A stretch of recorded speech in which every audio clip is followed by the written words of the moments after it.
પૂજા વિદ્યાલય CTM Ahmedabad વિદ્યાર્થી મિત્રો, video લેક્ચરમાં આપનું હાર્દિક સ્વાગત છે. વિદ્યાર્થી મિત્રો, આપણે આગળના લેક્ચરની અંદર આપણે સ્તરીય આયોજન, સમમિતિ, ગર્ભસ્તર, દેહકોષ્ઠ, ખંડતા, મેરુદંડ આના વિશે જોઈને આપણે છિદ્ર સમુદાયના લક્ષણો જોઈ ગયા હતા. હવે એના પછી આવે છે મિત્રો કોષ્ઠાંતરી સમુદાય. કોષ્ઠાંતરી સમુદાય દંશકના લક્ષણો જણાવો, અથવા તમને અધોમુખ ધરાવતા પ્રાણીઓના લક્ષણો જણાવો એવું પૂછાય. તો આપણે લખીશું મિત્રો, આ પ્રાણીઓ જલજ, મુખ્યત્વે દરિયાઈ, સ્થાયી કે મુક્ત રીતે તરતા હોય છે. આ એમનું નિવાસ સ્થાન છે. પછી આપણે લખીશું એની સમમિતિ કયા પ્રકારની છે. તો તેઓ અરીય સમમિતિ ધરાવે છે. દંશક નામ એ સૂત્રાંગો અને શરીર પર રહેલી ડંખાગિકાઓ કે ડંખકોશ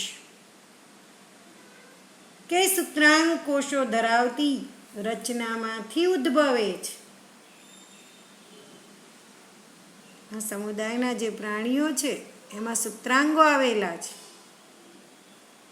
ડંખ કોષો છે કે જે હિપ્નોટોક્સિન નામના ઝેરી દ્રવ્યનો સ્ત્રાવ કરે છે, જેથી કરીને તે ભક્ષકને સરળતાથી ગ્રહણ કરી શકે છે. આપણે સ્તરીય આયોજનની વાત કરીએ તો આ સમુદાયના પ્રાણીઓમાં આપણને પેશી સ્તરીય આયોજન જોવા મળે છે. ગર્ભસ્તરની દ્રષ્ટિએ જોઈએ તો તેઓ દ્વિગર્ભસ્તરી છે. ખાસ અગત્યનું લક્ષણ છે, તેઓ મધ્યમાં એક જ છેડેથી ખુલતા અધોમુખ સાથેની આંત્ર પરિવહન ગુહા ધરાવે છે. શું ધરાવે છે? આંત્ર પરિવહન ગુહા ધરાવે છે. પાચન જોઈએ તો બહિર્કોષીય અને અંતઃકોષીય પાચન છે. મેં આગળના લેક્ચરમાં બહિર્કોષીય પાચન અને અંતઃકોષીય પાચન કોને કહેવાય એ તમને સમજાવી દીધું. કેટલાક પ્રાણીઓ જેવા કે પરવાળા, જેને આપણે કોરલ કહીએ છીએ, કેલ્શિયમ કાર્બોનેટનું CaCO3 સંગઠિત અંતઃકંકાલ ધરાવે છે. અંતઃકંકાલ ધરાવે છે. તેના આપણે મૂળભૂત સ્વરૂપની વાત કરીએ તો તેમાં આપણને બે દૈહિક સ્વરૂપો જોવા મળે છે. એક પુષ્પક અને બીજું છે છત્રક. બે સ્વરૂપ જોવા મળે છે, એક પુષ્પક અને એક છત્રક. આપણે પુષ્પકની વાત કરીએ તો તે અદંડી અને નળાકાર સ્વરૂપ છે. તે અદંડી અને નળાકાર સ્વરૂપ છે. દાખલા તરીકે હાઇડ્રા, કે જેને આપણે જળવ્યાળ કહીએ છીએ, અને સમુદ્ર ફૂલ, જેને આપણે એડેમ્સિયા કહીએ છીએ. બીજું સ્વરૂપ છે છત્રક, કે જે છત્રી આકારનું અને મુક્ત રીતે તરતું સ્વરૂપ છે, જેનું ઉદાહરણ છે જેલીફિશ ઓરેલિયા. છત્રી આકારનું અને મુક્ત રીતે તરતું સ્વરૂપ એ જે છે જેલીફિશની અંદર આપણને જોવા મળે છે. આવા દંશકો એટલે કોષ્ઠાંતરી કે જેઓ બંને સ્વરૂપમાં અસ્તિત્વ ધરાવે છે. બંને સ્વરૂપ જોવા મળે, પુષ્પક અને છત્રક. તેઓ એકાંતરણ જનન દર્શાવે છે. જુઓ, દાખલા તરીકે પુષ્પક દ્વારા અલિંગી રીતે છત્રકની ઉત્પત્તિ થાય. ધ્યાન રાખજો, ફરી બોલું છું, પુષ્પક દ્વારા અલિંગી રીતે છત્રકની ઉત્પત્તિ થાય અને છત્રક દ્વારા લિંગી રીતે પુષ્પકની ઉત્પત્તિ થાય. વળી પાછું પુષ્પક દ્વારા અલિંગી રીતે છત્રક ઉત્પન્ન થાય અને છત્રક દ્વારા લિંગી રીતે પુષ્પક ઉત્પન્ન થાય. ઉદાહરણ છે અબેલિયા. તો આ એકાંતરે જોવા મળે, જેને આપણે શું કહીએ છીએ? એકાંતર જનન. શું કહેવામાં આવે છે? એકાંતર જનન કહેવામાં આવે છે. ઉદાહરણ તરીકે આપણે જોઈએ તો આમાં ફિરંગી, મનવાર અથવા પોર્ટુગીઝ મેન ઓફ વોર. બીજું છે સમુદ્રફૂલ અથવા એડેમ્સિયા, પેન્નાટુલા, ગોર્ગોનિયા, મિડ્રીના. આ એના ઉદાહરણ છે. આ બધા એના શું છે? ઉદાહરણ છે. હવે આપણે મિત્રો જોવાનો છે આગળનો સમુદાય કંકતધરા. આપણે કંકતધરાની વાત કરવાની છે. ટીનોફોરા. તો આ પ્રાણીઓ નિવાસ સ્થાનની દ્રષ્ટિએ જોઈએ તો સંપૂર્ણ દરિયાઈ છે. તેઓ સામાન્ય રીતે સમુદ્ર અખરોટ કે કંકત જેલી તરીકે ઓળખાય છે. તેઓ અરીય સમમિતિ ધરાવે છે. દ્વિગર્ભ સ્તરી તથા પેશી સ્તરીય આયોજન ધરાવે છે. શરીર એ પક્ષમોની કંકત તકીઓ કહેવાતી 8 બાહ્ય હરોળ ધરાવે છે. કેટલી? 8 બાહ્ય હરોળ ધરાવે છે, જે પ્રચલનમાં મદદ કરે છે. પાચન જોઈએ આપણે તો 2 પ્રકારનું જોવા મળે છે, બહિર્કોષીય અને અંતઃકોષીય પાચન જોવા મળે છે, અથવા એને અંતઃકોષીય અને આપણે કોષાંતરીય પાચન કહીએ છીએ. સૌથી અગત્યનો ગુણધર્મ હોય તો એ છે જૈવિક પ્રદીપ્યતા. સજીવનો પ્રકાશિતતાનો ગુણધર્મ. જૈવિક પ્રદીપ્યતા એ કંકતધરામાં ખૂબ જ અગત્યનું લક્ષણ છે. જૈવિક પ્રદીપ્યતા એટલે સજીવનો પ્રકાશિતતાનો ગુણધર્મ. પરીક્ષામાં પૂછાય છે જૈવિક પ્રદીપ્યતા ધરાવતો સમુદાય વર્ણવો તો કયો લખવાનો છે? કંકતધરા. તેની અંદર લિંગભેદ જોવા મળતો નથી, ફક્ત લિંગી પ્રજનન જોવા મળે છે. ફલનની દ્રષ્ટિએ જોઈએ તો બાહ્ય ફલન અને પરોક્ષ ગર્ભ વિકાસ જોવા મળે છે. મેં આગળના લેક્ચરમાં બાહ્ય ફલન, અંતઃફલન, પરોક્ષ વિકાસ, સીધો વિકાસ આ બધા શબ્દો મેં તમને સમજાવી દીધેલા છે. ઉદાહરણ જોઈએ તો પ્લુરોબ્રેકિયા અને ટીનોપ્લેના કે જેના ઉદાહરણ છે. તો મિત્રો આપણે આ કંકતધરા વિશે જોઈ ગયા. એના પછી આવે છે પૃથુકૃમિ સમુદાય. તો આપણે પૃથુકૃમિ સમુદાયની વાત કરીએ.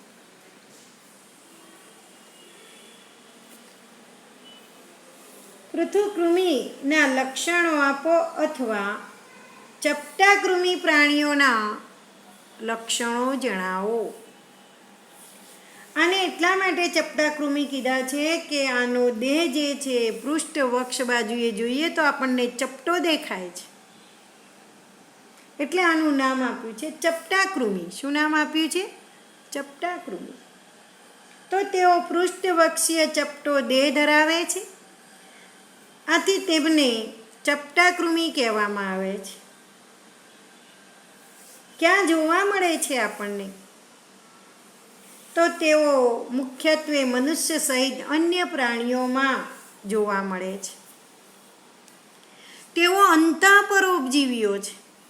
તેઓ અંતઃપરોપજીવીઓ છે. ચપટા કૃમિઓ દ્વિપાર્શ્વ સમમિતિ, ત્રિગર્ભ સ્તરીય, અધેય કોષ્ઠધારી અને અંગ સ્તરીય આયોજન ધરાવતા પ્રાણીઓ છે. એ સિવાય આપણે જોઈએ તો આનું અગત્યનું લક્ષણ છે તેમના પરોપજીવી જે સ્વરૂપો જે છે એ અંકુશ અને ચૂષક ધરાવે છે. તો કે અંકુશ અને ચૂષક શું કામ કરતા હશે? તો આ અંકુશ અને આ ચૂષક એ યજમાનની શરીરમાંથી સીધા જ પોષક દ્રવ્યોનું શોષણ કરે છે. તો એ કોના મારફતે કરે? અંકુશ અને ચૂષક દ્વારા. તો અંકુશ અને ચૂષક દ્વારા યજમાનના શરીરમાંથી પોષક દ્રવ્યોનું શું કરે છે? શોષણ કરે છે. એ સિવાય સૌથી અગત્યનું વારંવાર એક્ઝામમાં પૂછાય છે જ્યોતકોષ. તો જ્યોતકોષ કહેવાતા વિશિષ્ટકરણ પામેલા કેટલાક કોષો આવેલા છે કે જે આશ્રુતિ નિયમન અને ઉત્સર્જનમાં મહત્વનો ભાગ ભજવે છે. આ પ્રાણીઓની અંદર આપણને લિંગભેદ જોવા મળતો નથી. અંતઃફલન અને ડિંભીય અવસ્થા દ્વારા વિકાસ પામે છે. બીજું એક અગત્યનું લક્ષણ છે પ્લેનેરિયા. ખાસ યાદ રાખજો. પ્લેનેરિયાની આપણે વાત કરીએ તો પ્લેનેરિયા જેવા કેટલાક સભ્યો કે જેની અંદર આપણને ઊંચી પુનઃસર્જન ક્ષમતા જોવા મળતી હોય છે. પ્લેનેરિયા જેવા કેટલાક સભ્યો ઊંચી પુનઃસર્જન ક્ષમતા ધરાવે છે. તમે આ સમુદાયના પ્રાણીઓના ઉદાહરણ જુઓ તો એની અંદર પ્લેનેરિયા, પટ્ટીકૃમિ અને યકૃત કૃમિનો સમાવેશ થાય છે.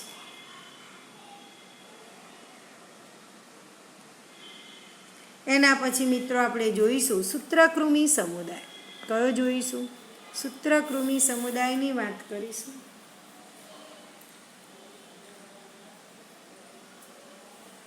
સૂત્રકૃમિ સમુદાયના જે પ્રાણીઓ છે એનો આડો છેદ લઈએ એના દેહનો તો આપણને ગોળાકાર રચના જોવા મળે છે. એના પરથી એનું નામ છે ગોળકૃમિ. શું કહેવામાં આવે છે એને? ગોળકૃમિ કહેવામાં આવે છે. સૂત્રકૃમિઓનો દેહ આડા છેદમાં ગોળાકાર જોવા મળે છે. આથી તેને ગોળકૃમિ કહેવામાં આવે છે.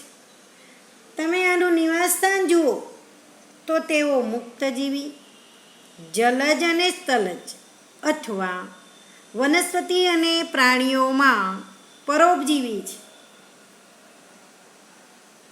ગોળકૃમિઓ શરીરનું અંગતંત્ર સ્તરીય આયોજન ધરાવે છે. સમમિતિની દ્રષ્ટિએ આપણે જોઈએ તો તેઓ દ્વિપાર્શ્વીય સમમિતિ ધરાવે છે. ગર્ભસ્તરની દ્રષ્ટિએ જોઈએ તો તેઓ ત્રિગર્ભસ્તરી છે. આભાસી શરીર ગુહા જેને આપણે કુટદેહ કોષ્ઠ કહેતા હતા, કુટદેહ કોષ્ઠ ધરાવતા પ્રાણીઓ છે. અન્નમાર્ગ સારી રીતે વિકાસ પામેલી સ્નાયુલ કંઠનળી યુક્ત સંપૂર્ણ છે. એ સિવાય આપણે જોઈએ તો ઉત્સર્ગ નલિકા એ ઉત્સર્ગ છિદ્રો દ્વારા આભાસી શરીર ગુહામાંથી નકામા પદાર્થોને દૂર કરવામાં મહત્વનો ભાગ ભજવે છે. ધ્યાન રાખજો. અહીંયા ઉત્સર્ગ નલિકા પરીક્ષામાં પૂછાશે. ઉત્સર્ગ નલિકા, ઉત્સર્ગિકા, શબ્દ સમજૂતી આપો. તો અહીંયા ઉત્સર્ગ નલિકા એ ઉત્સર્ગ છિદ્રો દ્વારા આભાસી શરીર ગુહામાંથી નકામા પદાર્થોને શરીરથી દૂર નિકાલ કરે છે. બીજું છે આમાં આપણને લિંગ ભેદ જોવા મળે છે, એટલે કે દ્વિગૃહી છે. દ્વિગૃહી એટલે શું? દ્વિગૃહીનો મતલબ એવો થાય નર અને માદા જુદા જુદા હોય. એક ગૃહીમાં નર અને માદા એક જ હોય. દ્વિગૃહી અને એક ગૃહી. તો અહીંયા લિંગભેદ જોવા મળે છે એટલે કે દ્વિગૃહી કહેવાય. એટલે નર અને માદા પ્રાણી કેવા હશે? જુદા જુદા.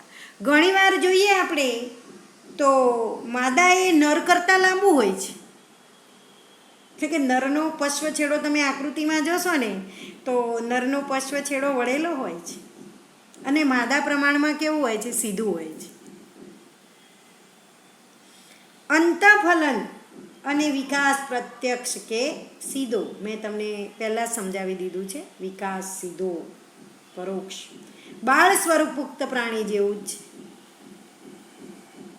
ઉદાહરણ આપણે જોઈએ તો કરમિયું છે, ઉકેરેરિયા છે, ફિલારિયા વોર્મ, એસાઇલોસ્ટોમા છે. તો આ એના ઉદાહરણ છે. તો મિત્રો આપણે અહીંયા સૂત્રકૃમિ સમુદાયના લક્ષણો જોયા. હવે આપણે જોવાના છે નુપુરક સમુદાયના લક્ષણો. તો આપણે નુપુરક સમુદાયના લક્ષણો જોઈએ તો નુપુરક સમુદાયની આપણે વાત કરીએ તો એની અંદર ખંડન જોવા મળે છે. શું જોવા મળે છે? ખંડન.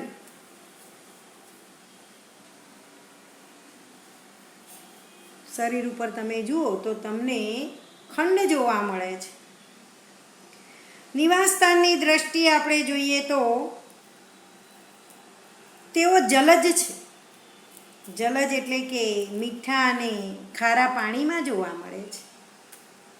તેમજ સ્થળજ મુક્તજીવી અને ક્યારેક પરોપજીવી છે.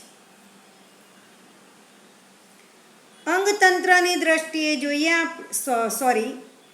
સ્તરીય આયોજનની દ્રષ્ટિએ આપણે જોઈએ તો તે અંગતંત્ર સ્તરીય આયોજન ધરાવે છે.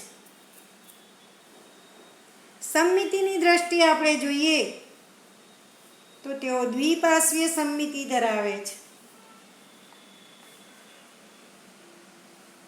તેઓ ત્રિગર્ભસ્તરી સમખંડીય ખંડતા ધરાવતા દેહકોષ્ઠી પ્રાણીઓ છે. તમે તેની શરીરની સપાટી પર જુઓ તો ખંડો જોવા મળે છે. બીજું એની અંદર ખાસ અગત્યનું લક્ષણ છે કે જેમાં આયામ અને વર્તુળી, આયામ એટલે ઊભા, વર્તુળી સ્નાયુઓ જોવા મળે છે કે જે પ્રચલનમાં મદદરૂપ છે. પરંતુ તમે રેતી કીડામાં જુઓ તો પ્રચલન માટે કઈ વ્યવસ્થા છે? અભિચરણ પાદ આવેલા છે.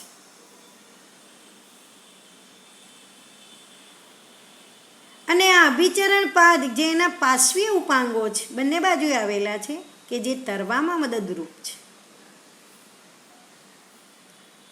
બીજું આ સૌથી અગત્યનો પ્રશ્ન પૂછાય છે કે સૌ પ્રથમ બંધ પ્રકારનું રુધિરાભિસરણ તંત્ર કયા સમુદાયમાં જોવા મળે છે? તો નુપુરક સમુદાય. તો અહીંયા બંધ પ્રકારનું રુધિરાભિસરણ તંત્ર જોવા મળે છે. આપણે શરૂઆતમાં જ ભણી ગયા ખુલ્લા પ્રકારનું રુધિરાભિસરણ તંત્ર અને બંધ પ્રકારનું રુધિરાભિસરણ તંત્ર કોને કહેવાય? બીજું છે ઉત્સર્ગિકા. હમણાં આગળ જોયું ઉત્સર્ગ નલિકા અને આમાં શું આવશે? ઉત્સર્ગિકા. ઉત્સર્ગિકા નામની રચના આવેલી છે કે જે આશ્રુતિ નિયમન અને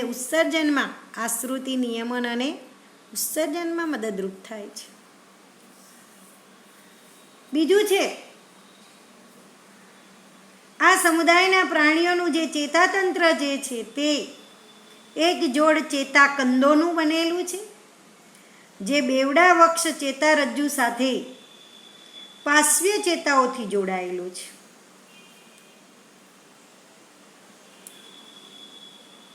આ ચેતાતંત્રની વાત કરીએ આપણે. ઉદાહરણમાં જોઈએ તો રેતી કીડો જલ સ્વરૂપી અને દ્વિગૃહી છે. રેતી કીડો દ્વિગૃહી છે, બધા પ્રાણીઓની વાત નથી દ્વિગૃહી છે એવું. પણ અળસિયું અને જળો જુઓ તો એ એક ગૃહી છે, એટલે કે ઉભયલિંગી છે. પ્રજનન લિંગી સ્વરૂપે જોવા મળે છે. પ્રજનન લિંગી સ્વરૂપે જોવા મળે છે.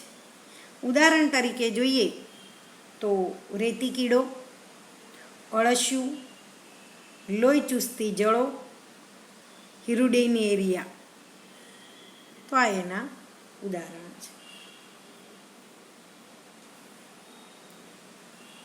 તો મિત્રો આની અંદર કેટલાક પ્રશ્નો એવા આવી ગયા છે. બંધ પ્રકારનું રુધિરાભિસરણ તંત્ર, ઉત્સર્ગિકાઓ, આ ખાસ અગત્યનું છે. તમે જુઓ આની અંદર આયામ અને વર્તુળી સ્નાયુઓ ધરાવે છે, જે પ્રચલનમાં મદદરૂપ છે. આપણે નુપુરક સમુદાયનું જે અળસિયું છે ને એ આપણે આખું જ ભણવાનું છે. આના પછીના ચેપ્ટરની અંદર બાહ્યાકાર વિદ્યા જે છે એની અંદર જોવાનું છે આપણે. તો અહીંયા કેટલાક જેવા શબ્દો આવે છે ઉભયલિંગી, અને એ બધું તો ખ્યાલ જ હશે તમને, છતાં તમને કહી દઉં ઉભયલિંગી કોને કહેવાય. તો એક જ પ્રાણીમાં નર અને માદાના પ્રજનન પિંડ એટલે કે શુક્રપિંડ અને અંડપિંડ આવેલા હોય તો તેવા પ્રાણીઓને શું કહેવાય? ઉભયલિંગી કહેવામાં આવે. પણ ઉભયજીવી હોય તો જે પ્રાણીઓની ગર્ભાવસ્થા પાણીમાં હોય અને પુખ્તાવસ્થા જમીન ઉપર કે પાણીમાં એટલે કે સ્થલજ કે જલજ જીવનને અનુકૂળ હોય તેને ઉભયજીવી કહે છે. ખ્યાલ આવી ગયો? તો અહીંયા ઉભયલિંગી, ઉભયજીવી આ બધું યાદ રાખવાનું છે. કેટલીક વાર સ્થાન અને કાર્ય પૂછાય. દાખલા તરીકે તમને પ્રજીવ સમુદાયને અનુલક્ષીને આપણે પ્રેક્ટિકલમાં છે એટલે પ્રજીવ સમુદાયને કે આંકુચક્રસ ધાણી, તો આપણે એમનું સ્થાન પૂછાય તો આપણે લખવાનું કે પ્રજીવમાં જોવા મળે. કાર્ય તો કે ઉત્સર્જન અને જલ નિયમનમાં. હમણાં હાલ આપણે ભણ્યા એટલે કે ગયા લેક્ચરમાં છિદ્રકાય સમુદાય 6 છિદ્રમાં આશ્ચક, તો કે આશ્ચકનું સ્થાન અને કાર્ય જણાવો તો આપણે લખીશું 6 છિદ્રમાં કાર્ય ઉત્સર્જનાંક તરીકે. એવી રીતે સૂત્રાંક પૂછાય તો સ્થાન તો કોષ્ટાંતિક પ્રાણીઓમાં અધોમુખની ફરતે, કાર્ય શિકાર અને સંરક્ષણ. અધોમુખ પૂછાય તો કોષ્ટાંત્રીમાં જોવા મળે, કાર્ય મુખદ્વાર અને મળદ્વાર. એવી જ રીતે આપણને કોમ્પ્લેટ કંકતધરામાં જોવા મળે, પ્રચલનમાં મદદરૂપ છે. આપણે જોઈ ગયા ને હમણાં કંકતધરા પક્ષમાં શરીરે પક્ષમાંની કંકત તક્તિઓ આવેલી હોય, કોમ્પ્લેટ્સ, બરાબર. કંકત તક્તિ અથવા કોમ્પ્લેટ્સ પૂછાય. આપણે કહ્યું ને કે 8 બાહ્ય હરોળ ધરાવે છે જે પ્રચલનમાં મદદરૂપ છે. એવી જ રીતે જ્યોતકોષ પૂછાય તો તે પૃથુકૃમિ પ્રાણીઓમાં આવેલા છે, ઉત્સર્જનાંગ અને જલ નિયમન માટે જવાબદાર છે. એવી જ રીતે આપણને ઉત્સર્ગિકા પૂછાય તો નુપુરક સમુદાયમાં, અને કાર્ય કયું છે? ઉત્સર્જન અંગ તરીકે કાર્ય છે. ખ્યાલ આવી ગયો? તો આવું પૂછાય તો આપણને ખ્યાલ હોવો જોઈએ. તમને એવું પૂછાય કે પરોપજીવી પૃથુકૃમિમાં તમને જોવા મળતું વિશિષ્ટ લક્ષણ કયું? તો આપણે લખવાનું કે પરોપજીવી પૃથુકૃમિમાં યજમાનના શરીર સાથે ચોંટવા માટે અંકુશો કે ચૂષક આવેલા છે. અંકુશો કે ચૂષક આવેલા છે. ખ્યાલ આવી ગયો? તો અહીંયા આપણને આ ખબર હોવી જોઈએ. તમને એવું પૂછાય કે જલવહન તંત્ર નીચેનામાંથી કયા સમૂહની લાક્ષણિકતા છે? નીચે તમને 6 છિદ્ર, કંકતધરા, સોળત્વચી, મેરુદંડી આપ્યો હોય તો આપણે કયો લખાય? સોળત્વચી. આવા તમને MCQ પણ પૂછાય. તમને એવું પૂછાય વિવિધ ગુહા ધરાવતા સમુદાયના નામ આપો તો વિવિધ ગુહા ધરાવતા, તો આપણે 2 તો ભણ્યા, હજુ બાકી છે પણ એક છિદ્રકાયમાં છિદ્રિષ્ટ ગુહા, કોષ્ટાંત્રીમાં કોષ્ટાંત્ર ગુહા હજી આવશે, આપણે જોવાનું બાકી છે. મૃદુકાય સમુદાયમાં આવશે પ્રાવાર ગુહા. તો આવા ગુહા ધરાવતા સમુદાય પણ આપણે અલગ પાડવાના, જેથી કરીને ગમે તે પ્રશ્ન પૂછાય તો આપણને તકલીફ પડે નહીં. તમને એવું પૂછાય કે ડિંબાવસ્થામાં દ્વિપાર્શ્વીય સંરચના અને પુખ્તાવસ્થામાં અરીય સંરચના કયા પ્રાણીઓ ધરાવે? તો શૂળત્વચી. શૂળત્વચી સમુદાયના પ્રાણીઓ પુખ્તાવસ્થામાં અરીય સંરચના ધરાવે. ભણવાનું બાકી છે આપણે, પણ આવી રીતે પ્રશ્ન પૂછાય તો આપણને ખબર હોવી જોઈએ. ક્યારે આવડે આપણને આવું? જ્યારે આપણે બધા જ લક્ષણો મોઢે કર્યા હોય ત્યારે. આપણને એવું પૂછે આભાસી એકાંતર જનન શું છે? ઉદાહરણ આપી સમજાવો. તો કેટલીક વનસ્પતિ અને કેટલાક પ્રાણીઓ અલિંગી રીતે પ્રજનન કરે છે, જે લિંગી પ્રજનન પદ્ધતિને અનુસરે છે. બંને અવસ્થાઓ કેવી હોય છે? દ્વિકીય. બરાબર. તો આવી પદ્ધતિને આપણે એકાંતર જનન કહેતા હતા, પણ આ એકાંતર જનન કહેવાય તો આભાસી એકાંતર જનન કહેવાય છે. તો ઉદાહરણ આપણે આંબેલિયા પ્રાણી હમણાં આપણે જોયું કોષ્ટાંત્રી સમુદાયમાં, કે જ્યાં પુષ્પક અને છત્રક એકાંતરે જોવા મળે છે. તો આપણે એના વિશે કહી શકીએ. ખ્યાલ આવી ગયો? તો મિત્રો આપણે અહીંયા નુપુરક સમુદાય સુધી જોયું છે. હવે નેક્સ્ટ આના પછીનો જે સમુદાય આપણે આવે છે સંધિપાદ સમુદાય, તે આપણે આવતા લેક્ચરની અંદર જોઈશું.